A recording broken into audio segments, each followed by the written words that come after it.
Un an après, où en est la végétation dans ce massif des Maures qui a été ravagé? L'une de nos équipes s'est rendue au cœur de la forêt brûlée en compagnie d'un expert de la défense des forêts contre les incendies.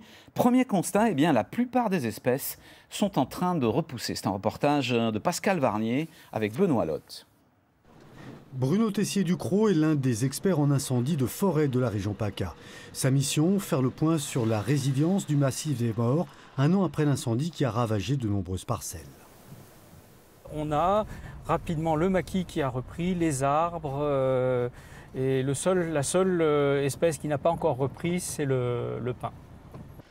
Du 16 au 20 août 2021, un gigantesque incendie parti de l'aire d'autoroute de Six sur la 57 parcourt plusieurs dizaines de kilomètres de la gare de Fresnay jusqu'à Grimaud.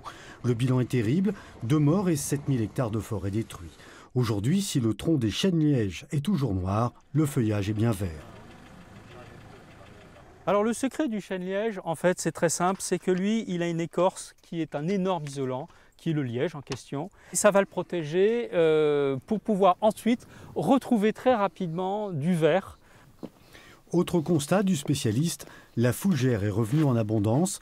Ce végétal lui aussi a une stratégie pour renaître de ses cendres. Pourquoi elle a repris très vite? C'est qu'en fait, quand le feu est passé, le feu a épargné les racines. Ce sont des racines très profondes qui n'ont pas été brûlées. Et après le feu, la bruyère peut effectivement retrouver ses droits. Et vous voyez, la taille des fougères sont quasiment identiques à ce qu'elles avaient avant feu. Le pin, lui, est un cas particulier. En brûlant, la pomme de pin libère des graines et quelques mois plus tard, de jeunes plants apparaissent. Mais si la végétation repousse, le cycle de la vie, lui, a ses limites. Nos forêts méditerranéennes ont cette capacité à supporter un feu.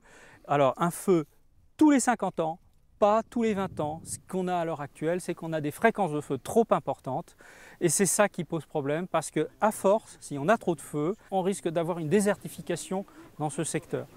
Conclusion, la forêt est fragile et même si elle peut se régénérer, il appartient à chacun de tout faire pour la préserver.